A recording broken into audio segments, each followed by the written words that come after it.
I am particularly thrilled about our conversation, my conversation with Cecilia Comeaux.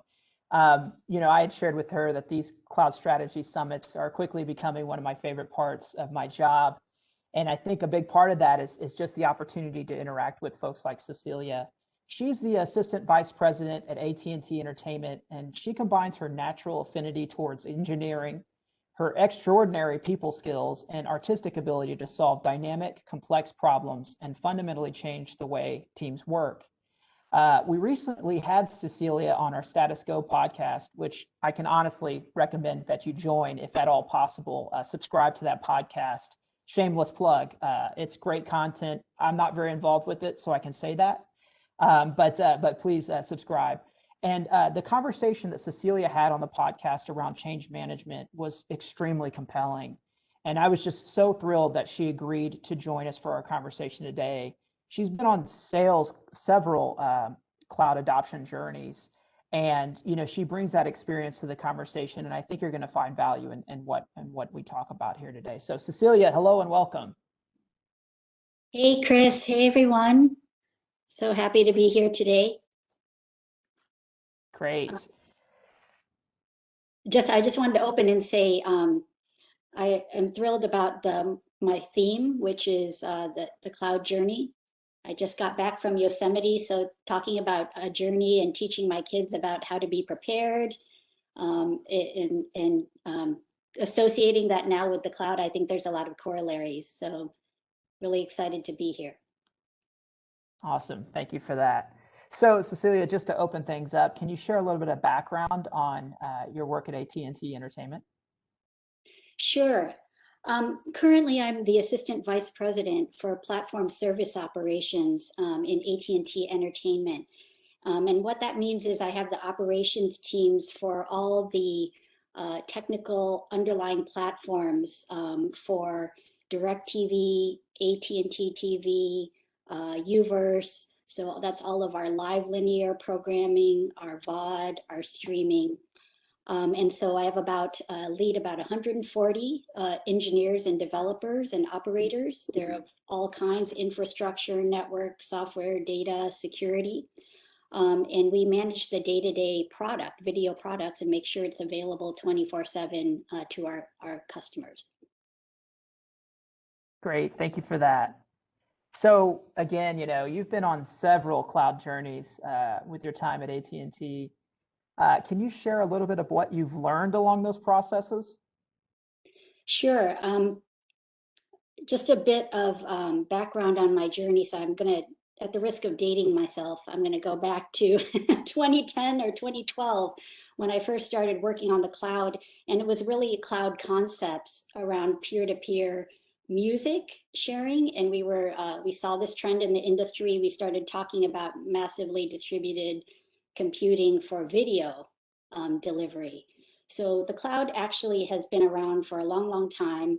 And so it's been an evolution. So I worked on that conceptually as part of our technology and engineering team. And then I was called over to IT because IT was interested in moving to the cloud to increase agility and lower infrastructure costs.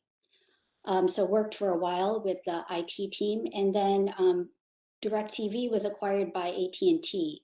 So as part of AT&T, I moved over to some of the organizations that were working on cloud within AT&T. And so I got to see some even newer, more exciting, interesting business cases around software-defined networking and using cloud and cloud practices for the next generation networks. And also got to work on application modernization and rationalization at scale. So thousands of applications, being moved into the cloud. So I just have, it's been a journey, as I said, and these are all a series of business cases, different business cases. But what I learned was there is no single cloud business case. When we say we want to get faster or more competitive, it is very particular to the business unit and to their applications and how they propose to get faster or more cost effective. So there is no single business case, no single cloud, no single right way to use the cloud. But definitely there's lots of lessons learned And you should be allowing in your business case for that evolution, because it may be that your business case is an exploratory business case. It may be one where you're moving now into scaling or cost optimization. So you really need to be specific. I saw a lot of business cases that were very aspirational, and that's where we end up running into problems. It's too broad, too aspirational. So I think that is really what I learned, is the business case is a living thing.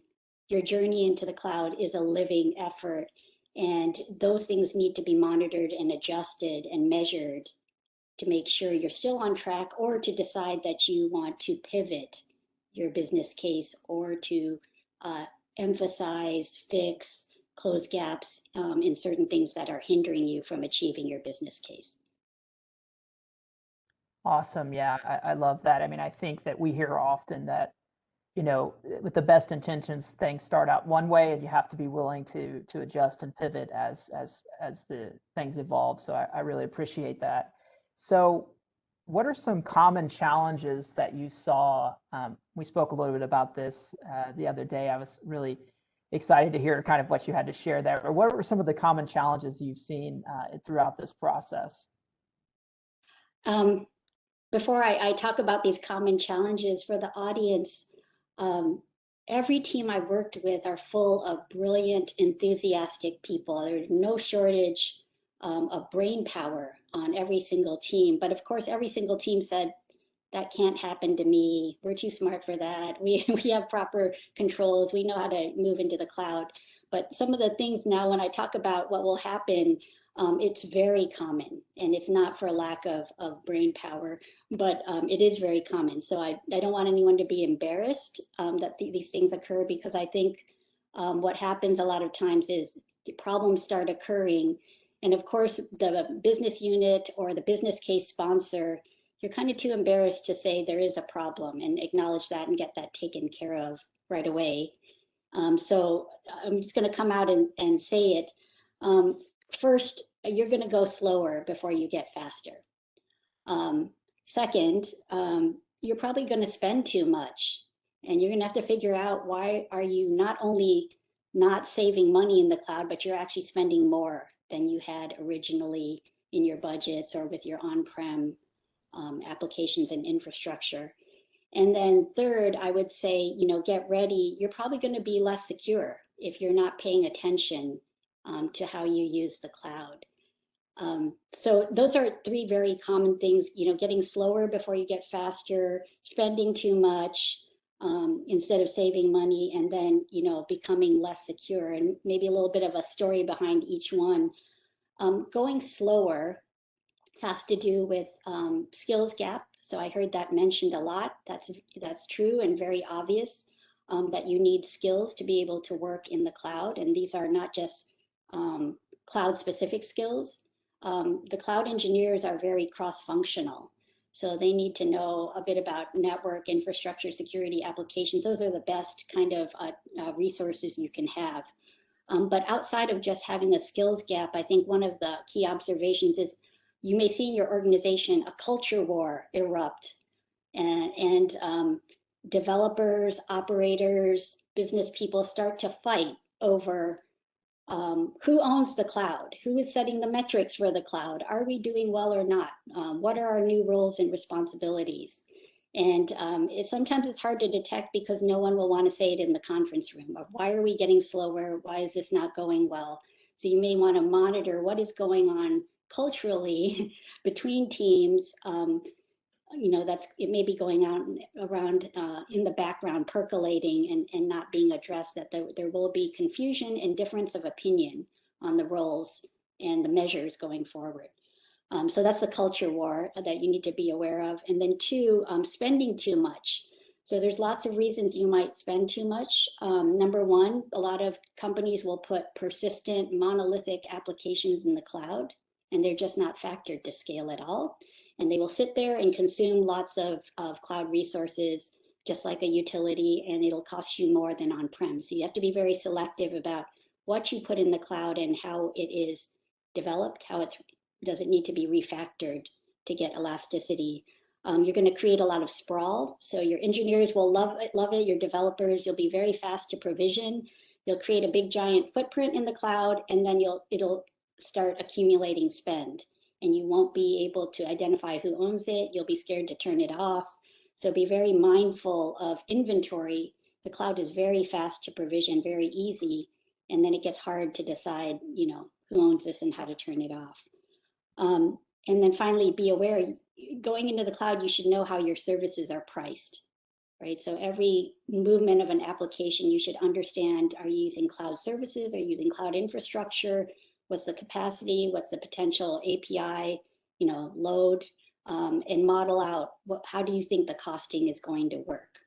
So that's a little bit about the money side, because you'll see that's very common. We overspend because we haven't thought about those financial measures. And then the last thing, which is very common about being less secure.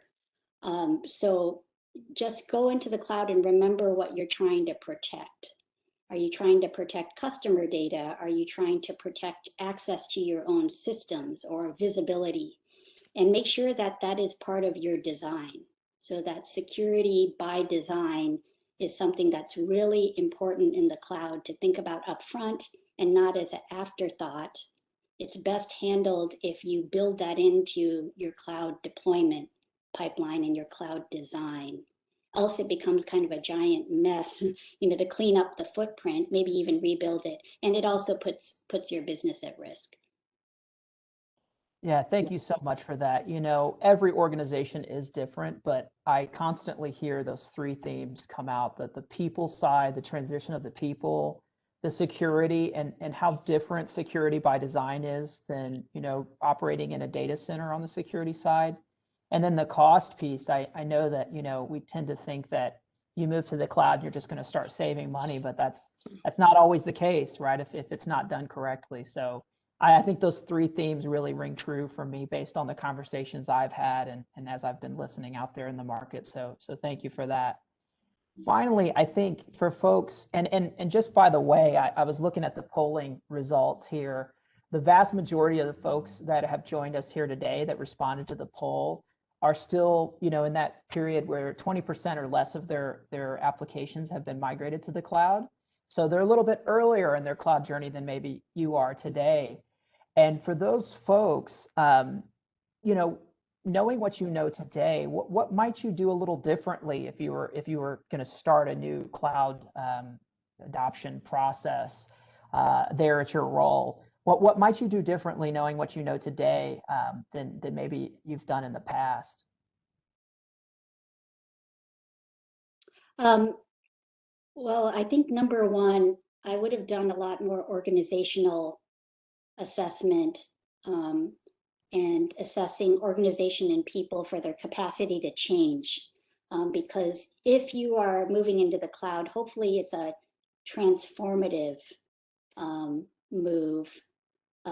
So I think number one, I would have looked at every team, every organization I moved into and said, as part of the cloud effort, who are the change agents in this organization? And what I mean by that is, I'm sure all of you have architects, you have developers, and you usually say they are the change agents. They are the leaders. They bring change, new things, new features, new capabilities. But actually, that's not what I'm talking about. To influence an organization and actually change how you work to fit the cloud and get the benefit of the cloud, you are looking for a wide range of skill sets. So technical people who are good communicators, good cross-functional technical skills, willing to iterate, innovate quickly, really willing to work across party lines, the full life cycle of DevSecOps. And you're looking even for finance people and business managers who know how to contract for the cloud, who know how to model and track spend in the cloud. So it's not just the obvious leaders, technology leaders, but you're looking for people and the new roles that they will have to fill, and you're looking for their capacity to change. And so you're looking for the people who are willing to do that change, lead that change, communicate that change in every area, the technical areas, and the business areas that are going to be involved in the cloud. So I would have gone around and sought out those change agents earlier and identified them and included them in our cloud projects. Two, I would say, think about the ecosystem of skills and tools you're going to need to operate in the cloud. We're really talking about changing how you work and how your organization works. So you are going to want to look at our tools. Are you going to use cloud native tools? Automation, right? Are you going to get faster? Really using the cloud, does it mean the elimination of manual steps, right? Will that allow you to be effective in the cloud? So I think there's a lot of ecosystem questions around tools and automation that are not thought of until too late, right? They're not incorporated in the actual workflow for the cloud. So I would have thought about that up front and emphasize that more. And then lastly, just, be monitoring because you are going to run into issues. And the leaders are always out in front, but sometimes the leaders need to go to the back of the line, to the teams that are lagging, struggling, not participating, and find out what is going on. Because, as I said, these problems are really, really common. So I think I would have spent less time being upfront on the business case and spent more time on the back end looking for those teams that were struggling, right, to be skilled, to adopt the cloud practice, to be included.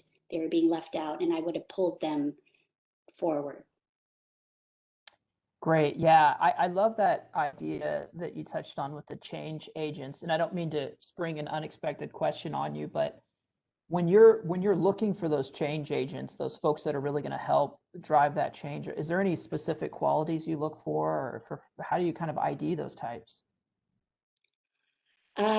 I look for an openness to the person and a willingness to embrace and challenge the status quo. So I'll tell you a story of my first cloud engineer who joined my team, came to me out of the networking group, and he said, "Cecilia, I want to be part of your cloud team." And I said, "Okay, that's great, but I haven't set one up yet. Why do you want to be a cloud engineer?" Because I was still trying to figure out what that was myself. And he goes, "I'm a single dad. Every night, all I do is open up firewalls every single night, day in, day out." And he goes, "And it's manual and it's tedious." And he goes, "There has to be something better. There has to be a better way. Can I automate this?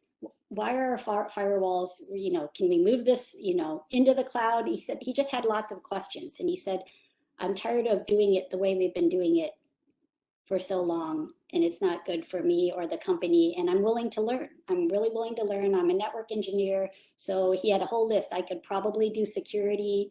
I don't have a background. I'm not a developer, but I could probably learn how to automate. He said, "I'd love to know what scripting languages should I learn?" And so I think he is the epitome, because today he's one of AT&T's cloud architects. But he started out as a firewall engineer, but he had that predisposition to say there has to be a better way, and he was willing to get his hands dirty and roll up his sleeves, learn new things, be part of a team, and question, how should it be done?